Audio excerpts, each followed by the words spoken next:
E não estamos falando de milhares de anos de história humana. Elon Musk quer ir habitar e colonizar o planeta Marte. Ele vai expandir a raça humana. Existem os transhumanistas e Elon Musk é um transhumanista. Ele tem uma empresa em São Francisco que está implantando conexões neurais.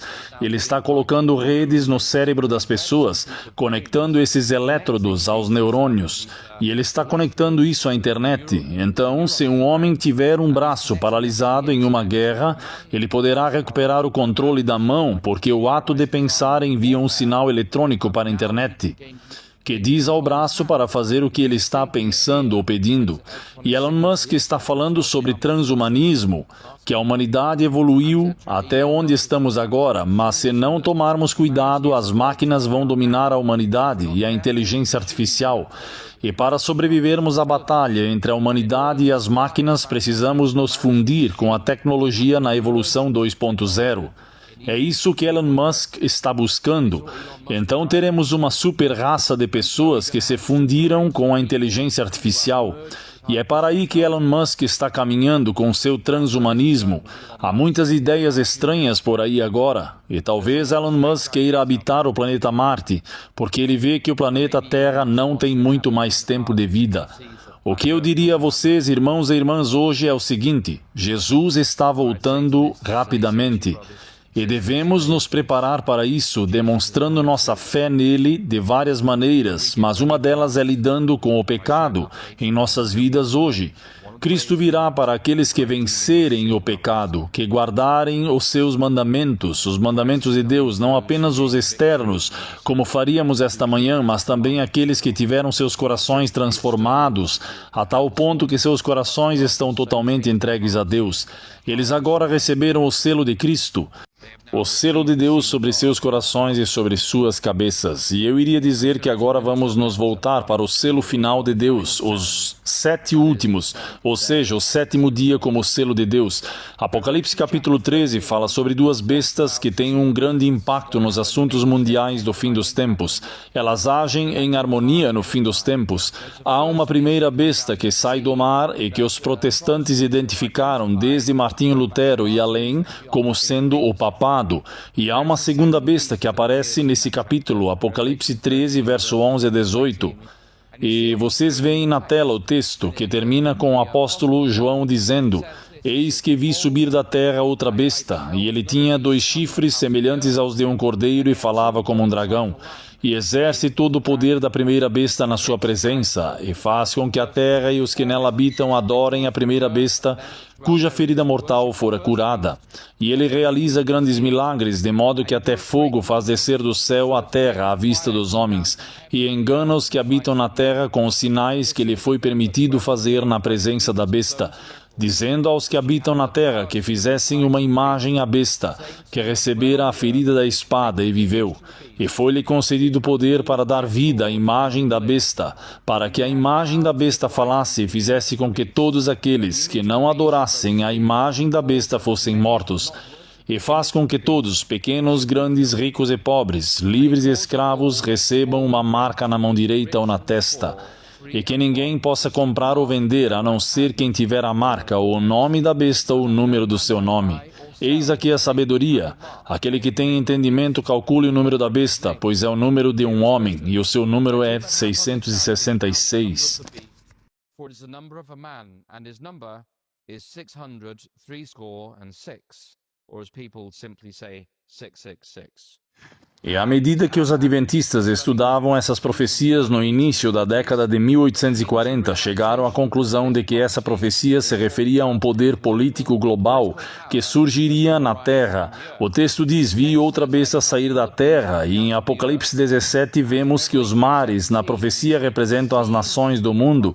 Assim, essa segunda besta surge da Terra e não do mar, e está surgindo em uma porção relativamente desabitada do mundo, e tinha 2 chifres e falava como um dragão. Portanto, aparenta ser um poder político em prol da paz, mas, na verdade, fala com uma voz dominadora. Na verdade, ele fala como um dragão, o que significa que fala como Satanás, porque o único dragão no livro de Apocalipse é Satanás. Segundo o texto, trata-se de uma nação que surge por volta do final dos 1260 anos, de supremacia papal. Assim surgiu por volta de 1798, quando o Papa foi feito prisioneiro durante a Revolução Francesa. Ela surge em uma área relativamente pouco povoada no mundo, não possui coroas nos chifres, portanto não é um reino como a besta anterior que vimos na profecia. Isto é uma república. Seria uma nação jovem e essa nação ascenderia a uma posição de poder e influência global. E existe apenas uma nação na história que corresponde a essa descrição. São os Estados Unidos da América. Isso significa que aparenta ser um cordeiro, mas fala como um dragão. E então, o que essa nação fará de acordo com essa profecia? Eles vão criar uma imagem da besta. A primeira besta em Apocalipse 13, que é o papado, representa a união entre igreja e Estado. E na Igreja Católica existe a doutrina das duas espadas. A doutrina das duas espadas diz que a palavra de Deus afirma isso, e que você está armado com a espada do Espírito, que é a palavra de Deus. Então, essa é uma das armaduras de Deus. Então, o ensinamento da Igreja Católica é que a Bíblia é a espada do Espírito. E se a espada do Espírito não for suficiente para te conduzir à comunhão da Igreja Católica, então a espada de aço do magistrado te obriga a entrar na igreja. Portanto, é uma doutrina de duas espadas. Assim, a Igreja Católica é bastante aberta quanto à necessidade de coerção para ingressar em suas fileiras, caso você não possa ser persuadido por meio de sua interpretação das Escrituras, que é a espada do Espírito. E então, no fim dos tempos, haverá uma crise final e a questão central será a adoração.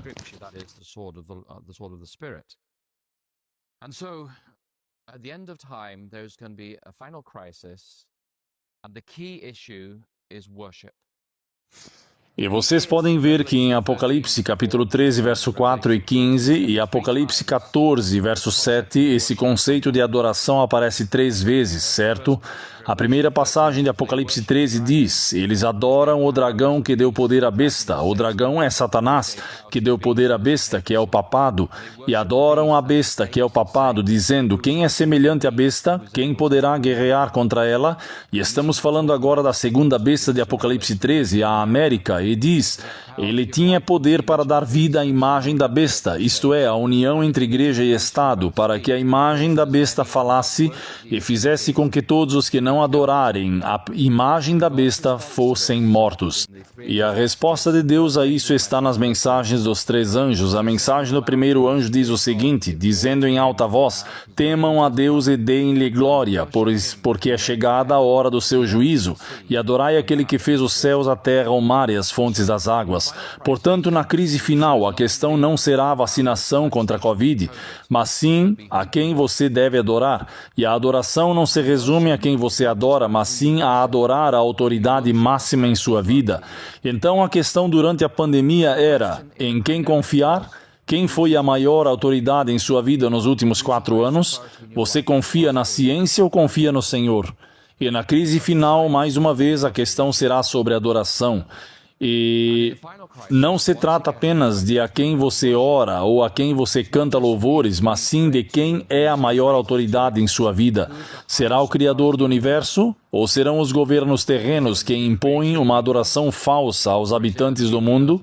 E então, esta besta, a segunda besta de Apocalipse, os Estados Unidos da América, diz: ele faz com que todos, pequenos, grandes, ricos e pobres, livres e escravos, recebam uma marca na mão direita ou na testa. Isso é conhecido como a marca da besta.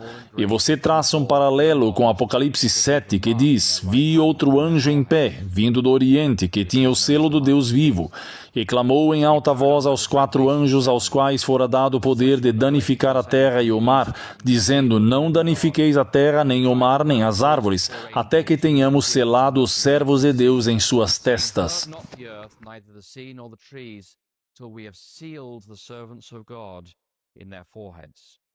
Assim, o selo de Deus é colocado na testa das pessoas, não é colocado em suas mãos. Colocado na testa significa que você está convicto da questão, pois Deus não é um Deus de coerção. A marca da besta vai para a testa, porque algumas pessoas foram convencidas disso, mas também vai para a mão, porque a mão delas foi forçada a fazer isso. Assim encontramos coerção na marca da besta, mas encontramos livre-arbítrio e livre consciência no selo de Deus. Portanto, como adventistas, devemos sempre defender a liberdade de consciência para que as pessoas possam escolher livremente o Criador do universo e nunca a coerção. E assim este é o contraste. Você tem a marca na mão ou na testa. Isso é coerção. É assim que o mundo funciona. Mas Deus nos convida a receber o seu selo em nossas testas. Isso significa ser convencido e convicto por meio de nossa própria vontade e livre e do exercício da razão sob a influência do Espírito Santo. E o que é esse selo? A manifestação física e tangível desse selo é, na verdade, o dia de sábado. Agora, a passagem diz, fala também aos filhos de Israel, Ezequiel 31, dizendo: certamente guardareis os meus sábados, porque é um sinal entre mim e vós, por todas as vossas gerações, para que saibais que eu sou o Senhor que vos santifica. É um sinal entre mim e os filhos de Israel para sempre, porque em 6 dias fez o Senhor os céus e a terra, e no 7º dia descansou e se revigorou. E então Isaías 56, de 6 a 7, continua falando sobre o sábado como sendo o selo de Deus. Também os filhos do estrangeiro que se unirem ao Senhor para servi-lo e amá-lo em nome do Senhor, para serem seus servos, todos os que guardarem o sábado, não o profanando, e se apegarem à minha aliança, a esses eu os trarei ao meu santo monte e os alegrarei na minha casa de oração. Os seus holocaustos e os seus sacrifícios serão aceitos no meu altar, porque a minha casa será chamada casa de oração para todos os povos. Então, o sábado está ligado à oração, e o sábado não está ligado à oração apenas para as pessoas da Nova Zelândia ou da América. Ele foi concebido para ser uma casa de oração para todas as pessoas. Quando Jesus purificou o templo de Jerusalém, ele citou esta passagem: vocês transformaram minha casa num covil de ladrões. Minha casa será chamada casa de oração para todos os povos. Então, o dia de sábado é uma expressão tangível da nossa adoração a Deus. Mas no sábado, por ser um dia dedicado à oração, o sábado é um dia de comunhão com Deus, para que Ele nos transforme de dentro para fora. Não se trata apenas de parar de trabalhar por 24 horas, mas sim de entrar na presença do Deus vivo para ser transformado e santificado por Sua presença em nós. A resposta de Deus à coerção final da consciência para a falsa adoração é enviar as 3 mensagens angélicas ao mundo. A primeira mensagem é esta: e vi outro anjo voando pelo meio do céu, tendo o evangelho eterno para proclamar aos que habitam sobre a terra, a toda nação, tribo e língua e povos. Ou seja, Deus se preocupa com a salvação de todos. Não existe nenhum grupo étnico, tribal ou racial que Deus não queira em seu reino. Que notícia maravilhosa! E essa mensagem de misericórdia se estende a todos igualmente. Que Deus se preocupa e ama todos nesta sala hoje e todos que estão assistindo online. Não importa de onde você venha, não importa a cor da sua pele, do seu passaporte ou do seu idioma, Deus se preocupa com a sua salvação. E aqueles anjos disseram em alta voz: temam a Deus e deem-lhe glória, porque é chegada a hora do seu julgamento, e adorem aquele que fez os céus, a terra, o mar e as fontes das águas. Assim, em última análise, quando a marca da besta for imposta, e são dados mandamentos a toda a humanidade para nos coagir à falsa adoração, Deus ainda presume, nesta passagem, que as pessoas ainda têm a liberdade de consciência para responder à mensagem do primeiro anjo. Se as pessoas não tiverem liberdade de consciência no fim dos tempos, então esta mensagem não fará sentido. É por isso que sempre defendemos a liberdade de consciência, para que as pessoas possam escolher positivamente pelo seu Criador, e não toleramos qualquer tipo de desrespeito à consciência, porque uma vez que você aceita o princípio de que pode atropelar a consciência, o que você está dizendo é que este homem ou aquela organização pode sobrepor-se às convicções da terceira pessoa da Trindade, o Espírito Santo, sobre a consciência daquele indivíduo.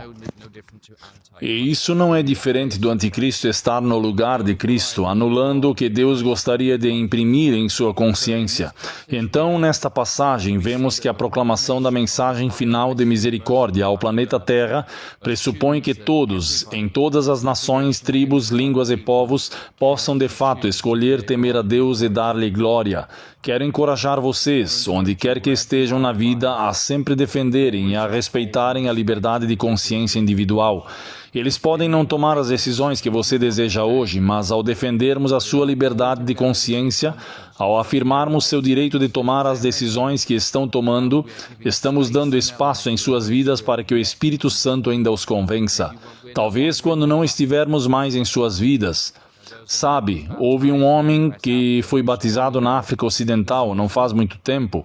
Ele era muçulmano e nós lhe perguntamos, então, como você se tornou adventista? Ele disse que teve uma professora quando tinha 5 anos e ela era adventista. E então você se tornou adventista? Não. E aí? Quando eu tinha 25 anos, eu estava servindo na polícia e havia outro policial. Ele era adventista e era muito honesto, enquanto os outros policiais eram corruptos. E isso fez de você um adventista? Não. E então, finalmente, eu precisava aprender algumas habilidades práticas e fui a uma loja de eletrodomésticos administrada por missionários que ensinavam informática básica e pessoas desempregadas da região para que pudessem encontrar um emprego. E eles me trataram com tanto carinho e atenção. E foi depois disso que me tornei adventista.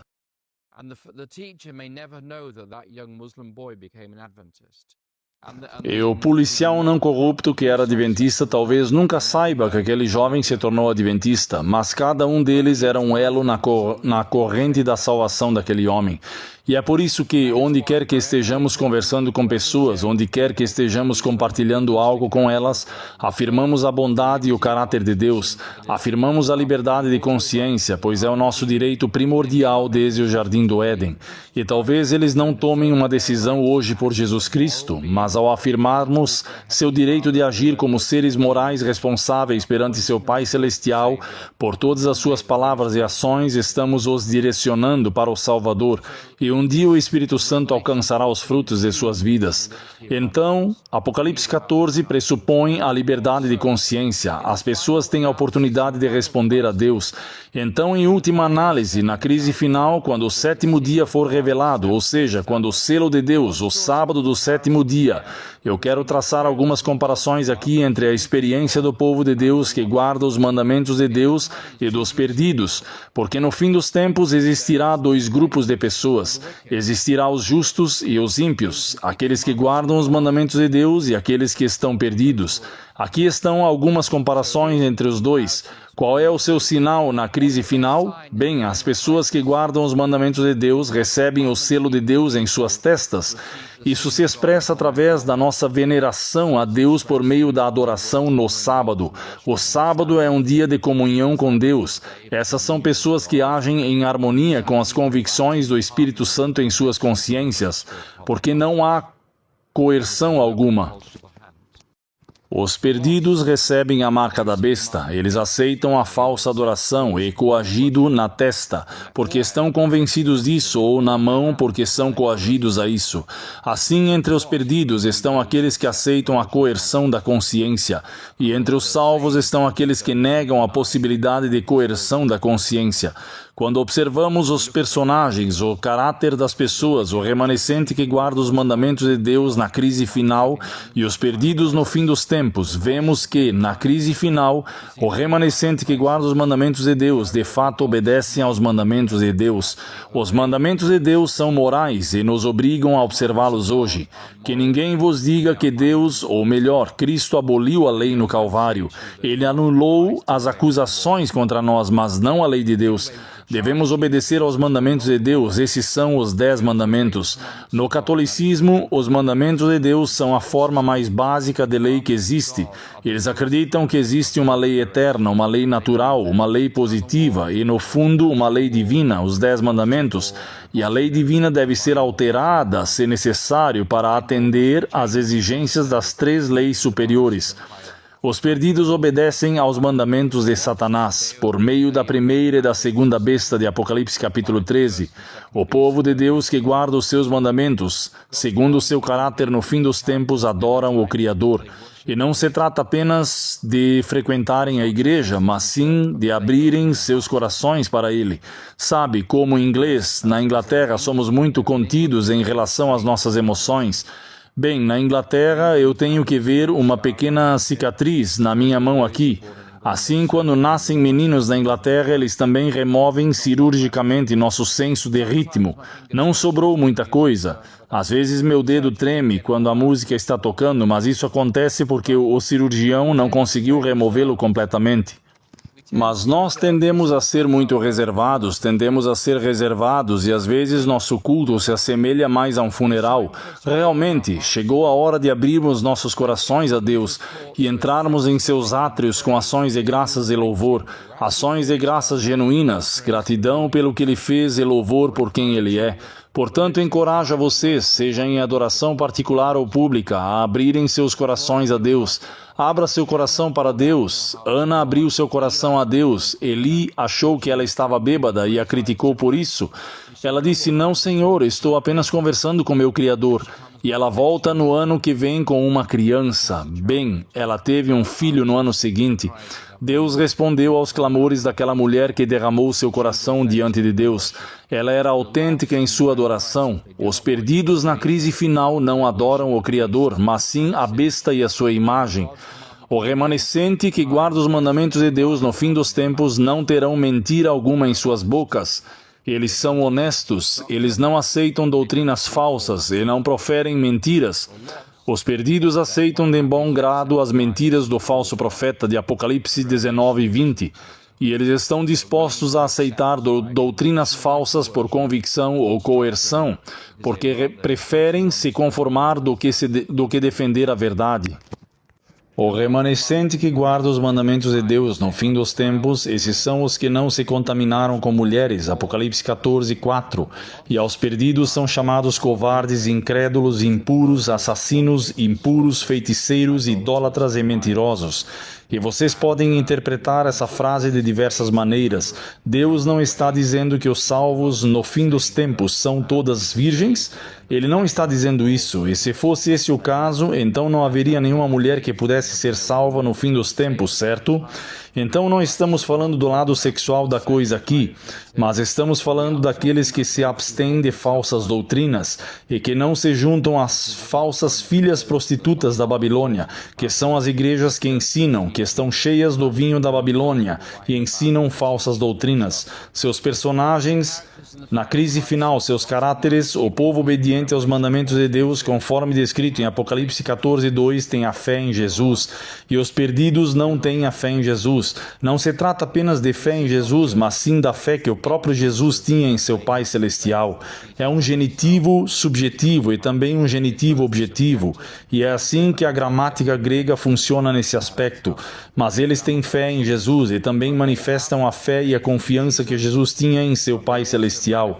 Então eles têm resistência. Aqueles que perseverarem até o fim serão salvos. Os perdidos, porém, são covardes. Eles não têm resistência. Quando surge algum problema, eles fogem. E seja qual for a sua reação nos últimos 4 anos, talvez você tenha desistido. Talvez você tivesse resistência, eu não sei. Mas Deus está lhe dando outra chance hoje para dizer: Senhor, pela graça do teu Santo Espírito, que me preencha hoje, eu quero estar neste grupo aqui. Eu não quero mais estar naquele grupo. Eu não quero ter medo do que o mundo possa me fazer. O povo que guarda os mandamentos de Deus, em última análise, vence a besta e a sua imagem e o seu número, mas os perdidos fazem uma imagem à besta e a adoram. O povo de Deus que guarda os mandamentos no fim dos tempos é descrito como sendo grãos completamente maduros, cheios do Espírito Santo e demonstrando aqui os frutos do Espírito Santo em seus caráteres.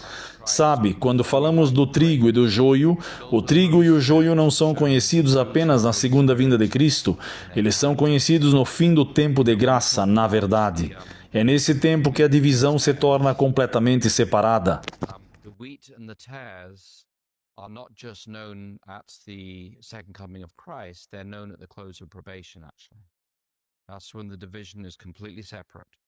Não se trata apenas de esperar pela segunda vinda, pois os juízos de Deus recaem sobre o joio, assim como sobre os perdidos. Assim a decisão será tomada por Deus antes da segunda vinda de Cristo, entre o trigo e o joio. E então Deus procura um povo cujo caráter manifeste o caráter do Espírito Santo, o que significa que, como cristão, nunca estou satisfeito com quem sou ou onde estou hoje. Estou sempre buscando crescer em semelhança a Cristo. Eu nunca vou dizer, esse sou eu, você tem que aceitar, gostar ou não gostar. Não, um cristão se levanta de manhã e diz, Senhor, transforma-me hoje. Que eu seja um homem ou uma mulher diferente ao ir dormir esta noite, comparado à pessoa com quem acordei nesta manhã. Peço-te que apares as arestas do meu caráter. Peço-te que me faças passar por uma fornalha ardente. Sabe, eu estou passando por uma fornalha ardente na minha vida agora. Não vamos entrar em detalhes aqui, mas é uma fornalha ardente. E você escolhe se tornar melhor ou amargo. Você faz uma escolha todos os dias e então você aprende o que significa ser melhor e precisa pedir o enchimento do Espírito Santo todos os dias para que você caminhe na direção da semelhança com Cristo em vez de se tornar como uma besta. Portanto, perseguição e passar por um crisol não são necessariamente coisas ruins. Não é algo que você busca, mas quando acontece não é um sinal de que Deus o abandonou. Significa que Ele está o refinando para um propósito maior. Então, os perdidos descritos em Apocalipse 14 são descritos como demônios, como uvas maduras cheias do espírito maligno e manifestando sua maldade e perversão em seus caráteres. Assim, enquanto os justos demonstram os frutos do Espírito Santo em seus caráteres, lemos nos escritos da irmã White que os perdidos não são apenas maus, mas também entregaram suas mentes ao controle de demônios. Portanto, na crise final, haverá aqueles cheios do Espírito Santo e aqueles cheios de demônios. E veremos um aumento da violência demoníaca no fim dos tempos, antes da volta de Jesus Cristo. Não se surpreendam com isso. Não é um sinal de que o mundo está desmoronando, mas sim um sinal de que Jesus voltará muito em breve. Haverá mais violência antes da volta de Jesus, uma violência demoníaca de uma crueldade e um nível de horror inimagináveis para uma mente sã e racional. Mas é isso que se abaterá sobre o nosso mundo. Vamos prosseguir. Como a experiência deles na crise final. Vamos falar sobre a experiência deles agora, a partir de seus caráteres, certo? O remanescente que guarda os mandamentos de Deus na crise final tem seus nomes no livro da vida, e eu digo aleluia por isso, que seus nomes estejam no livro da vida, enquanto os perdidos, por implicação, não têm seus nomes no livro da vida. Apocalipse 17, verso 8. Essa é uma lista na qual você quer estar.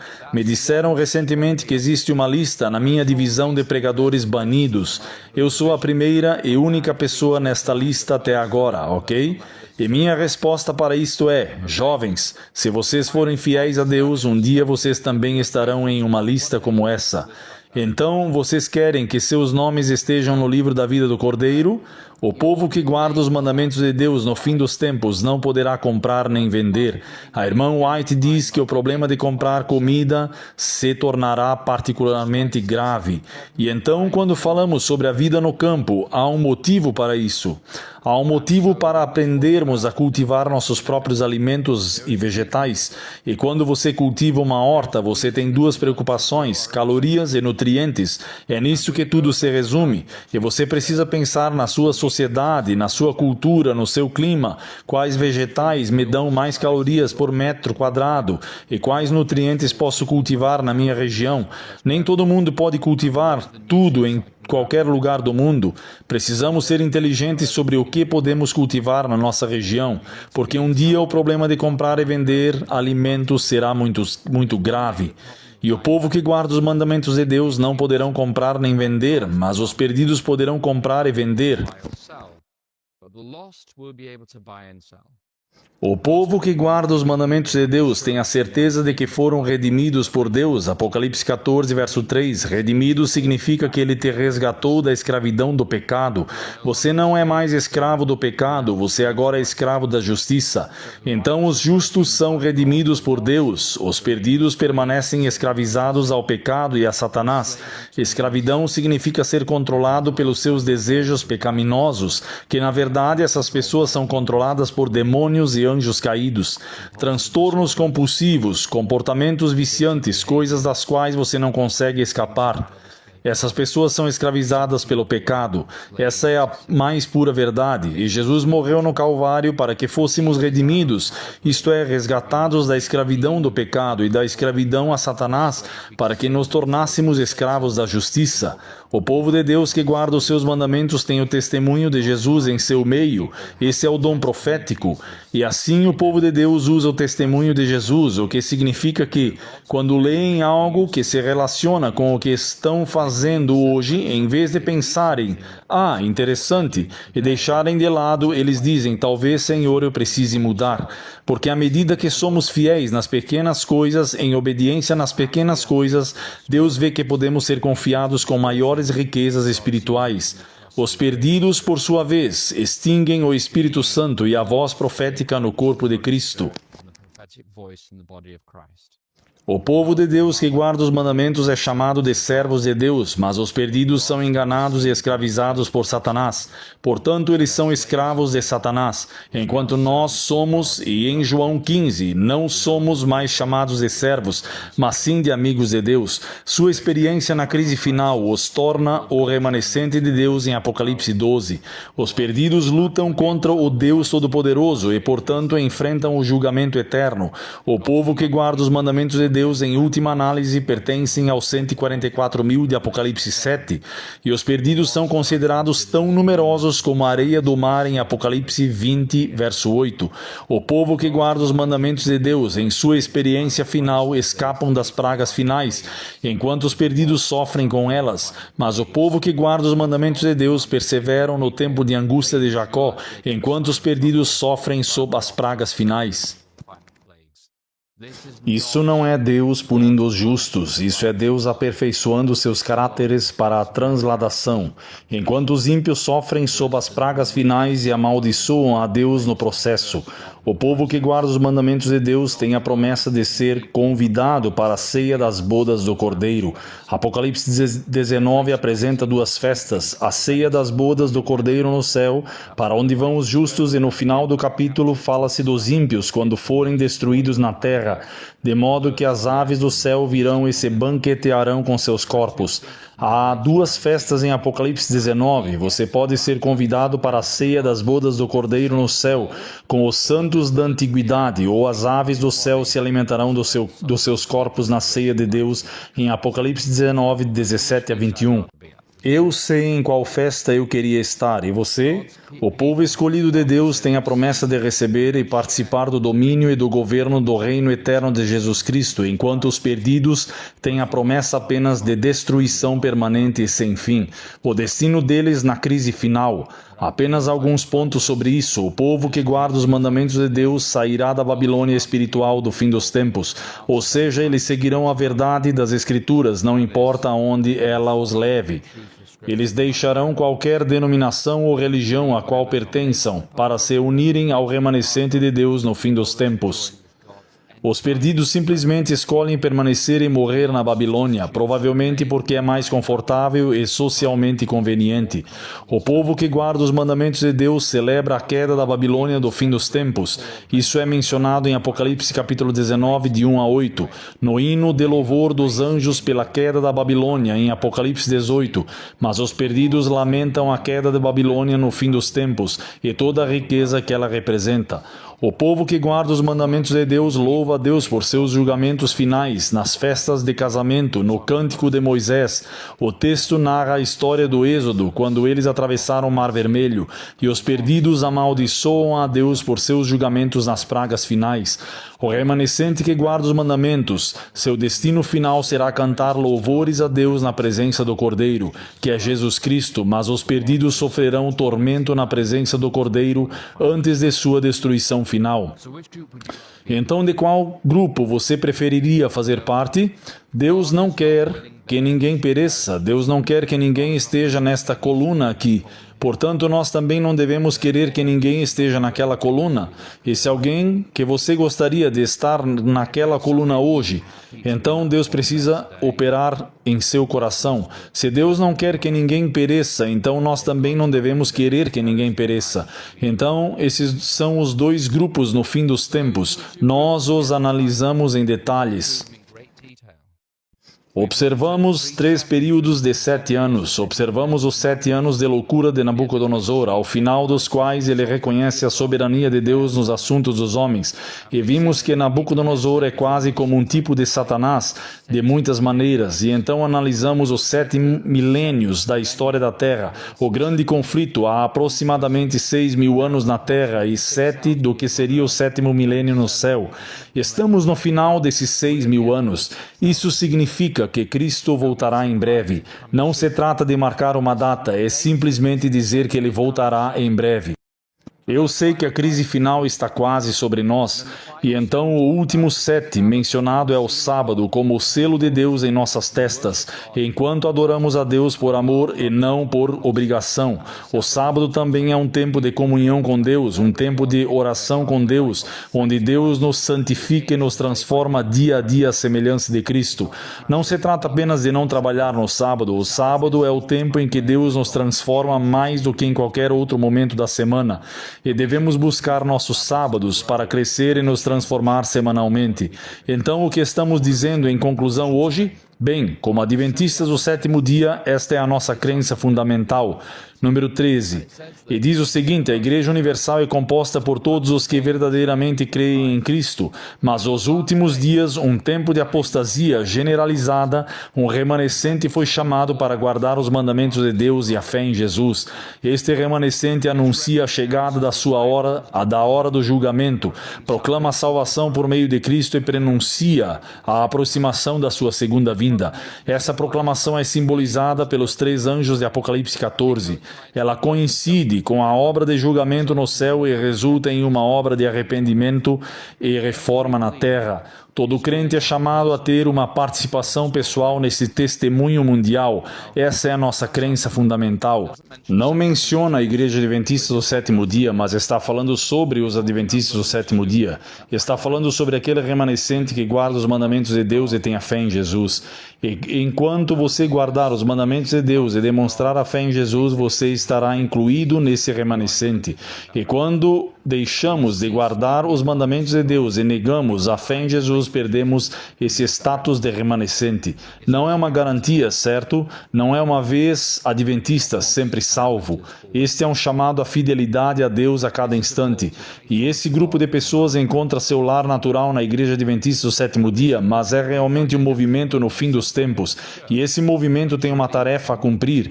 E esse movimento realiza essas coisas, proclama a chegada da hora do juízo de Deus, proclama a salvação por meio de Cristo e sua justiça, anuncia a segunda vinda de Jesus Cristo, coincide com a obra de arrependimento e reforma na terra, um abandono do pecado enquanto o julgamento celestial acontece nos céus. Quero convidá-los hoje a refletir: estou nesse grupo hoje ou não? Deus tem um remanescente fiel nos últimos dias. Esse remanescente possui 2 características espirituais: guarda os mandamentos de Deus e tem a fé em Jesus Cristo. E vamos sair deste lugar, desta casa de oração, deste acampamento, pedindo a Deus que nos dê sabedoria, discernimento, convicção, graça e poder para que possamos de fato guardar os mandamentos de Deus, não apenas externamente, mas sermos transformados interiormente a ponto de se tornarem nossa natureza e nosso caráter.